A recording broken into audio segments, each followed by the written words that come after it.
I thought I knew everything about the woman I loved. But when Clara told me about the son she left behind, a boy born out of another forbidden love, I realized our fight wasn't just against racism or hatred. It was against time itself. The hospital room smelled of antiseptic and despair, its sterile white walls closing in around us as the doctor delivered the words that would shatter my world. Terminal cancer. Maybe 6 months if we were lucky. Clara sat motionless on the bed, her frail hands clutching mine like an anchor keeping her tethered to life. Her silence said more than any tear ever could. That night, after the doctors had left and the hum of fluorescent lights filled the room, Clara broke. She turned to me, her eyes glassy with unshed tears, and whispered, "Marcus, there's something I need to tell you." My chest tightened. Her tone carried a weight I couldn't place. "It's about before I met you." She hesitated, each pause stretching longer than the last. When she finally spoke, her voice trembled. "I had a child, Marcus, a son, back in Mississippi." Her confession hit me like a punch to the gut. "They took him from me," she choked out, her body shaking now. "Forced me to give him up because of who his father was, a black man named Isaiah." My mind raced, trying to process what she was saying. Another forbidden love? Another life torn apart by the cruelty of this world? And here I thought our struggles were heavy enough. Clara gripped my hand tighter, pleading with her eyes. I never stopped thinking about him. "Please, Marcus, help me find him before it's too late." I nodded, though my heart felt like it might split in two. Grief mingled with betrayal, and beneath it all, a resolve to honor her dying wish. Our fight wasn't just for Clara anymore. It was for the family she'd lost, and the truth she'd buried for far too long. The story of Clara's past unfolded in fragments, each memory a shard of glass cutting deeper into my understanding of the woman I loved. As she lay weak and pale in that hospital bed, her voice trembling with exhaustion, she began to speak, not just to me, but to herself, as if saying the words aloud might make them lighter somehow. "I was young," she started, her eyes fixed on the ceiling, avoiding my gaze. "Too young to know better, or maybe too stubborn to care." Her voice softened, drifting back to 1940s Mississippi, where the air had been thick with hatred and fear. She told me about Isaiah, a sharecropper who worked on her family's land, his hands calloused from labor, but gentle when they brushed against hers. Their love had been forbidden, an act of defiance against the brutal laws of segregation that sought to keep them apart. But defiance came at a cost. "When I found out I was pregnant," she continued, her voice cracking, I thought we could run away together, start over somewhere no one knew us." A bitter laugh escaped her lips. "But my father, he didn't give us a choice." The violence of that night still haunted her. The way her family dragged Isaiah from their home, threatening him with lynching if he ever came near her again. And then there was the baby, ripped from her arms moments after birth, handed over to strangers without so much as a name spoken between them. "They told me it was for the best," she whispered, tears streaming down her face. "That I'd forget and move on. But how could I? He was part of me, Marcus, part of Isaiah." Afterward, Clara fled the South, leaving behind everything she'd ever known. She buried her pain beneath layers of silence, believing she'd never see either Isaiah or their son again. It wasn't until years later in Chicago that she met me, Marcus. Our love was real, strong enough to build a life together. Yet even as we shared laughter and dreams, there was always something unspoken between us, a shadow cast by the guilt she carried. Now facing death, Clara begged me to help her find Elijah, the boy she'd been forced to abandon. "Please, Marcus," she pleaded, gripping my hand with surprising strength. "I need to see him one last time, to tell him I'm sorry." Her words tore at me, stirring emotions I couldn't fully untangle. There was grief for the life she'd lost, for the suffering she endured, but also anger. Anger at the world that had stolen her child, at the family that had betrayed her, and yes, even at myself for not seeing the cracks in our marriage sooner. Her lingering guilt had created a distance between us, though I hadn't realized it until now. All those quiet moments, the time she seemed distant or preoccupied, it wasn't just sadness. It was shame. Shame for loving Isaiah, for giving birth to Elijah, for surviving while they were taken from her. "I'll do it," I said finally, My voice firm despite the turmoil inside me. I'll find him. Clara's eyes widened, fresh tears spilling down her cheeks. Thank you, she murmured, her voice barely audible. Thank you for forgiving me. But forgiveness wasn't what I felt. Not yet. What I felt was resolve. Resolve to honor her dying wish, to bring her some measure of peace before the end. Resolve to understand the woman I loved, flaws and all. And perhaps somewhere deep down, resolve to confront the insecurities gnawing at me. Was my love enough for her? Or would part of her heart always belong to Isaiah? And now to Elijah? As I sat beside her that night, holding her frail hand in mine, I promised myself and her that I would see this through, no matter the cost. I started the search with a mix of determination and dread, piecing together scraps of information Clara had given me. The name of the orphanage where Elijah was taken as a baby, fragments of dates, and vague memories of paperwork she'd signed under duress. It wasn't much to go on, but it was all we had. I spent hours combing through old records at the county archives, my fingers smudging dusty files as I flipped through yellowed pages that smelled of time and neglect.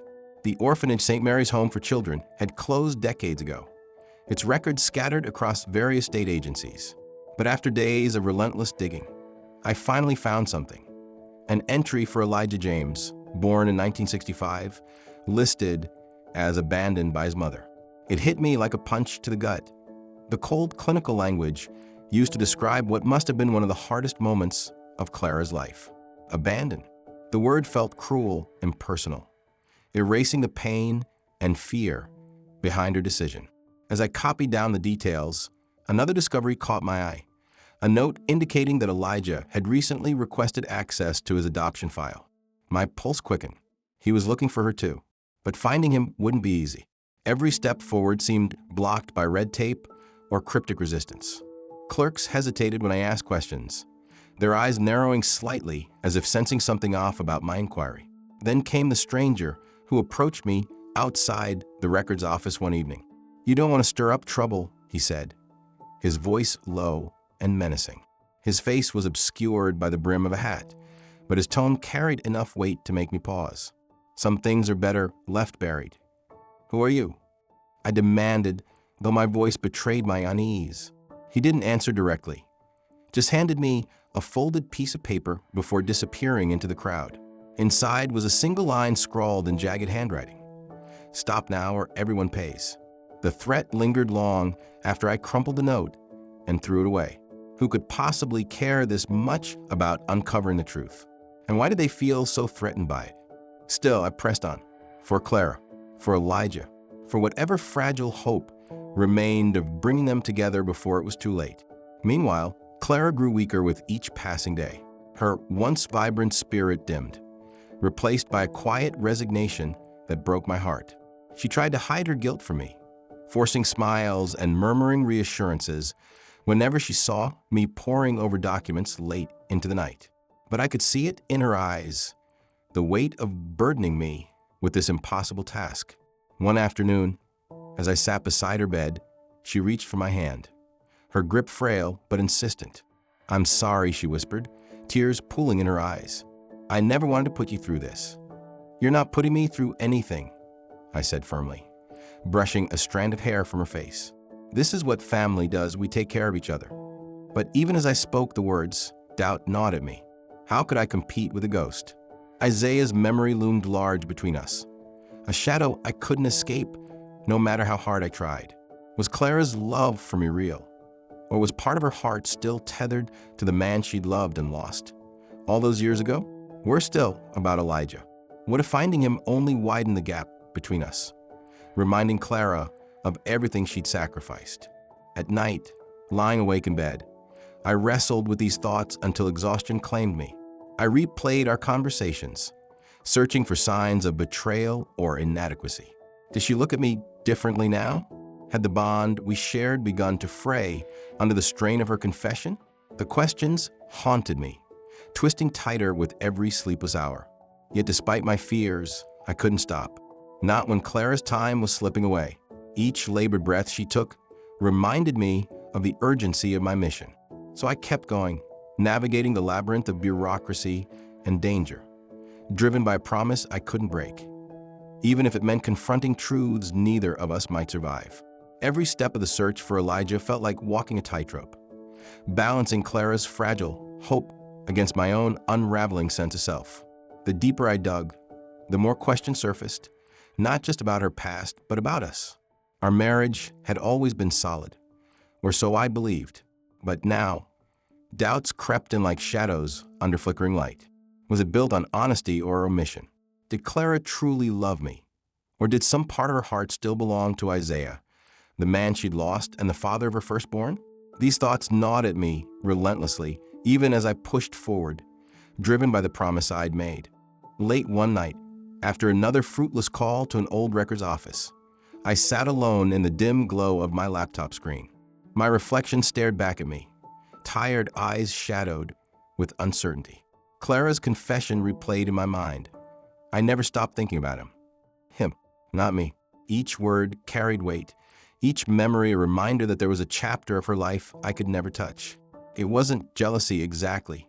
It was something sharper, more insidious. Insecurity. Had our love been real?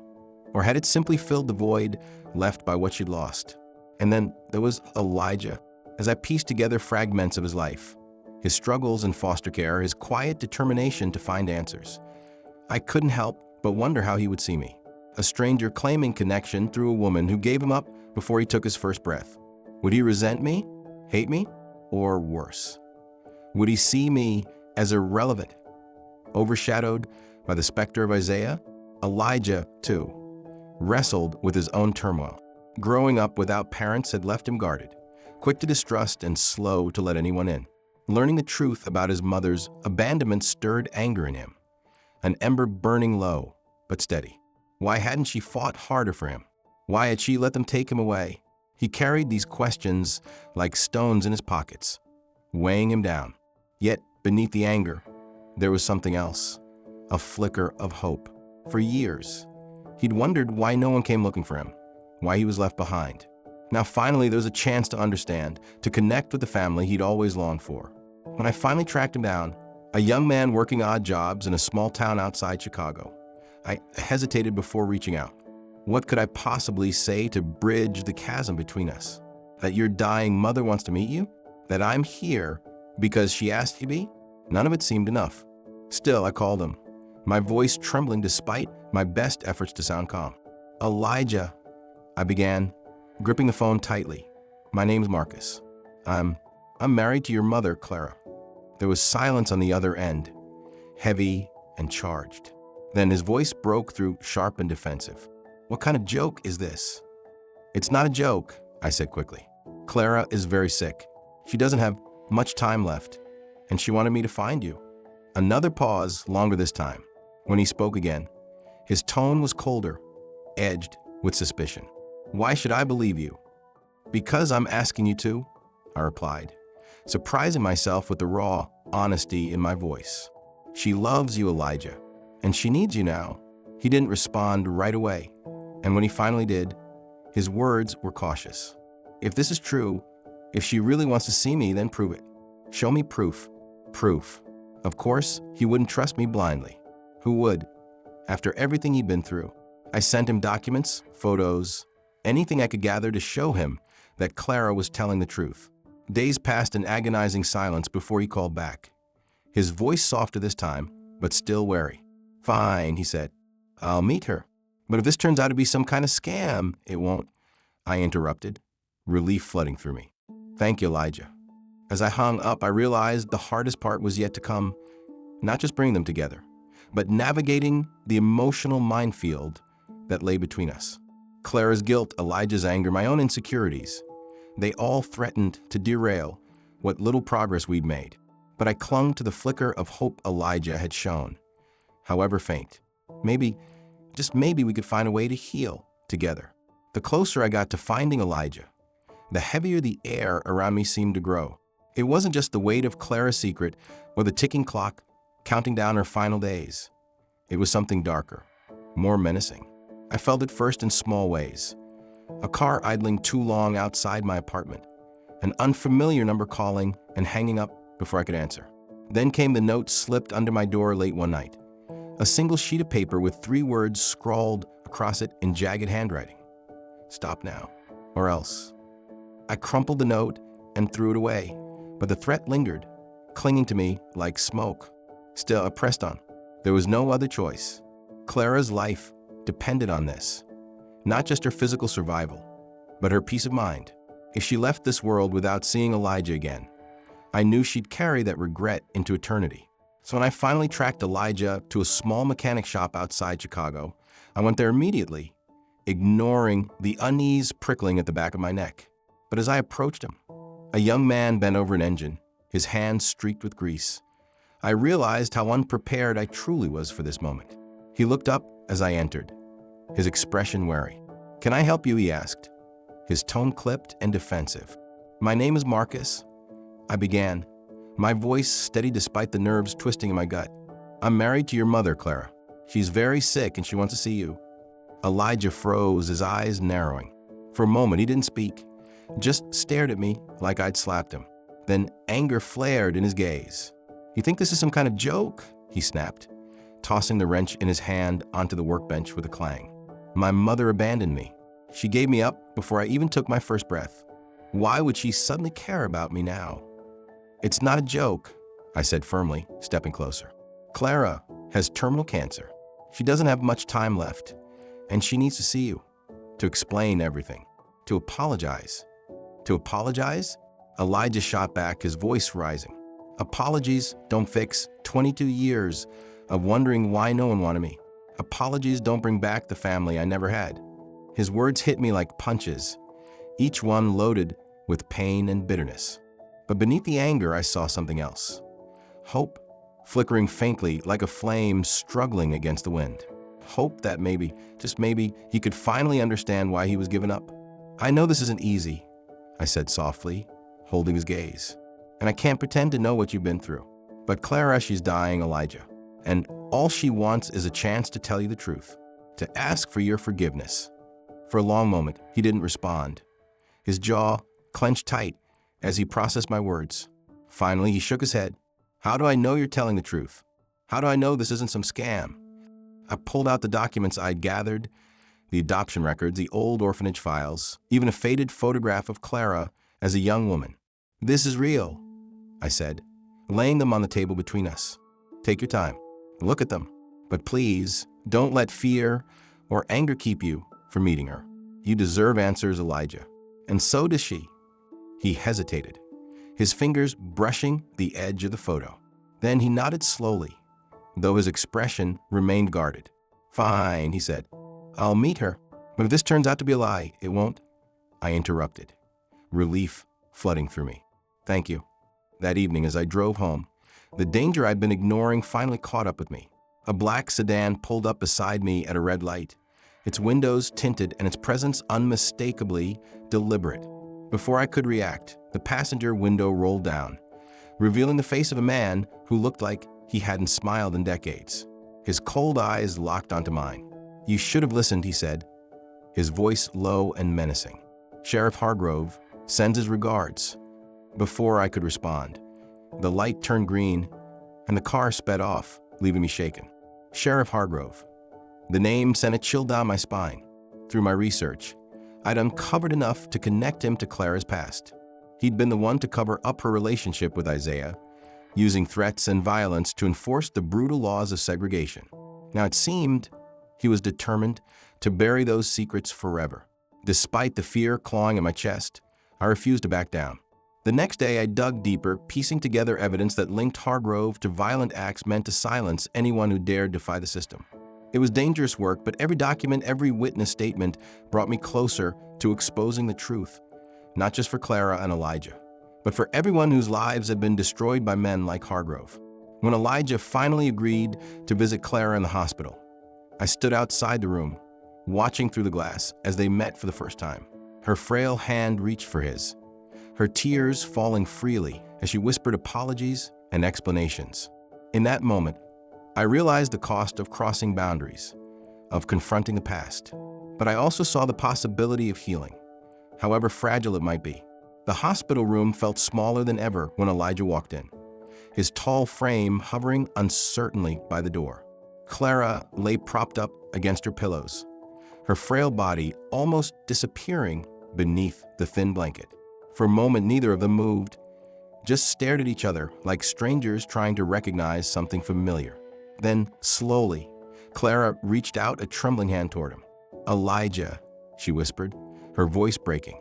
"I'm so sorry." He hesitated before taking her hand, his expression unreadable, but his grip firm. She began to speak, her words tumbling out in broken fragments as tears streamed down her face. She told him about Isaiah, their love, the brutality of her family's intervention, the threats from Sheriff Hargrove that forced her to give him up. "I didn't have a choice," she sobbed, clutching his hand like it was the last lifeline holding her to this world. "They took you from me, and I never stopped thinking about you. Never." Elijah listened silently, his anger softening as he watched the woman who had given him life struggle to breathe through her grief. Her frailty was undeniable, a stark contrast to the image he'd built of her over the years, the callous figure who abandoned him without a second thought. Now, seeing her vulnerability, he began to understand the weight of what she'd endured. But the fragile peace between them shattered moments later when the door burst open. Sheriff Hargrove stood there, his weathered face twisted with rage. "This ends now," he growled, stepping inside with an air of menace. His eyes darted between Clara, Elijah, and me, lingering on the papers scattered across the bedside table, documents I'd gathered linking him to decades of violence and cover-ups. "You're not welcome here," I said firmly, stepping in front of Clara and Elijah. My heart pounded wildly, but I held my ground. Hargrove sneered, pulling a gun from his coat pocket. "You think digging up old bones will change anything? You'll ruin lives, your own included, if you don't stop this nonsense." Elijah stepped forward, his voice cold and steady despite the fear crackling in the room. "You can threaten us all you want, but the truth is already out. People know what you did back then. They'll know everything." For a split second, Hargrove faltered, uncertainty flickering in his eyes. But then he lunged at Elijah, knocking him back with surprising force. Chaos erupted as I tried to intervene, grabbing Hargrove's arm to pull him away. The gun went off, the sound deafening in the confined space.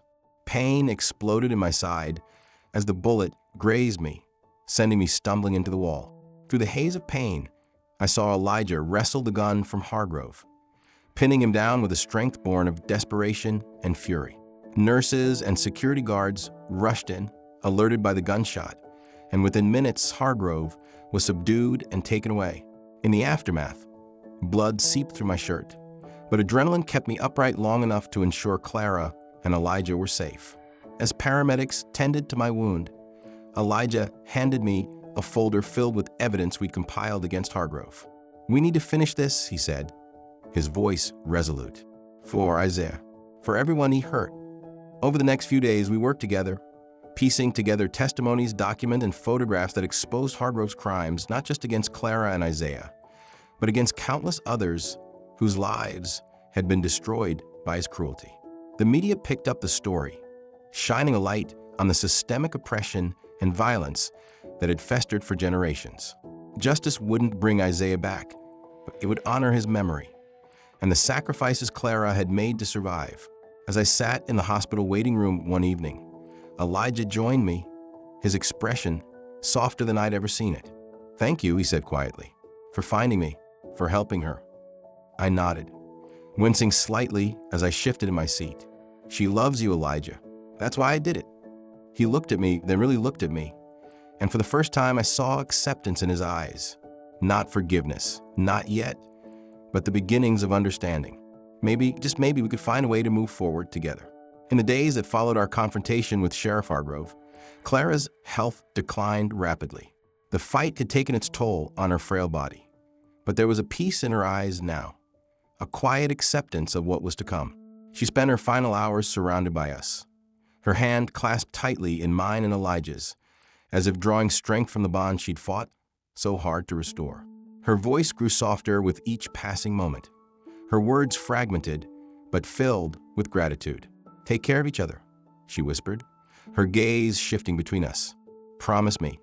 "I promise," I said, my voice trembling. Beside me, Elijah nodded, his jaw clenched tight against the storm of emotions brewing inside him. As dawn broke through the hospital window, Clara slipped away peacefully, leaving behind a silence so profound it felt like the world itself had paused to mourn her loss. For a long time, neither Elijah nor I moved. We simply sat there, holding onto the last traces of her presence.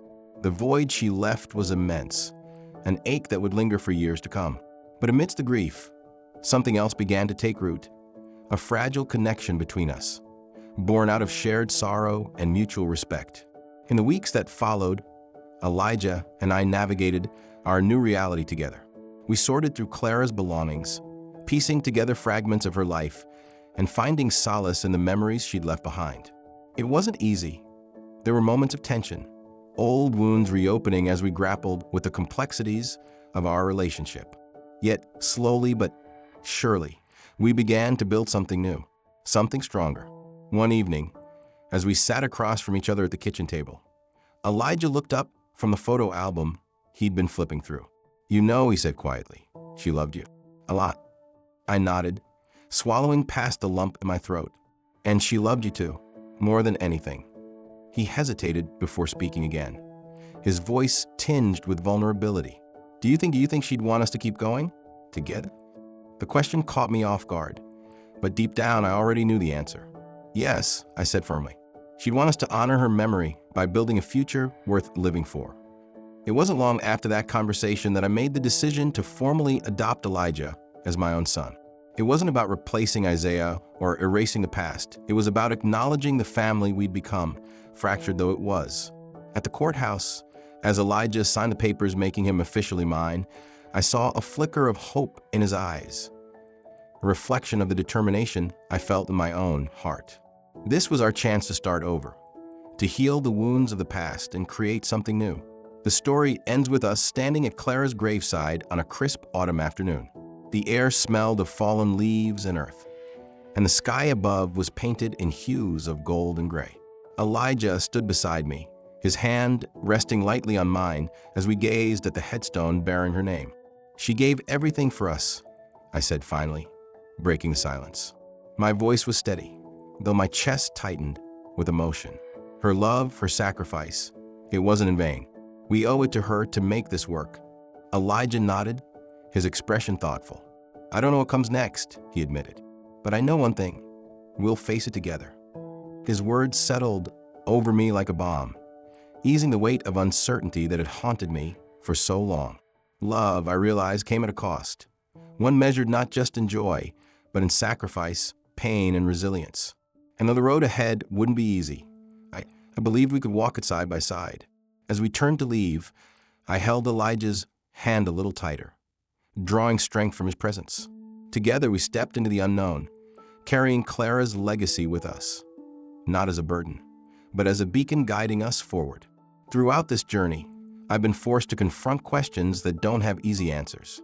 How do we forgive those who've hurt us, or ourselves for choices made under duress? Clara carried the weight of abandoning Elijah for decades, her guilt a silent shadow in our marriage. Yet, as I watched her fight to reconnect with him, I realized forgiveness isn't about forgetting. It's about understanding. She didn't abandon him out of cruelty, but survival, a decision shaped by forces far beyond her control. And now, watching Elijah grapple with his own anger and pain, I saw how forgiveness could be both a gift and a burden. It doesn't erase the past, it reshapes it, allowing space for healing. Belonging is another question that haunts me. What does it mean to belong when bloodlines are tangled by history and race? Elijah wasn't just Clara's son. He was a product of a love once deemed criminal, a living reminder of the systemic oppression that sought to destroy families like theirs. Yet, despite the scars of the past, he became part of something new, my family. Adopting him wasn't an act of replacement, but recognition, a way of saying that belonging isn't defined solely by biology, but by choice, care, and connection. And then there's love, the force that defied every boundary, every rule meant to keep people apart. Can love transcend the scars of the past, or will they always linger beneath the surface? For Clara and Isaiah, their love was silenced by violence and fear, its legacy written in loss. but through Elijah, through the bond we forged together, I began to see that love endures, not unscathed, but resilient. The scars remain, yes, but so does the possibility of renewal. Love doesn't erase the pain, but it offers a way forward, imperfect and fragile, yet profoundly human. As I stood at Clara's graveside holding Elijah's hand, I understood that forgiveness, identity, and love aren't destinations, they're journeys. They demand courage, patience, and faith that even the deepest wounds can heal if met with honesty and compassion. The road ahead wouldn't be easy, but maybe that's what makes it worth walking.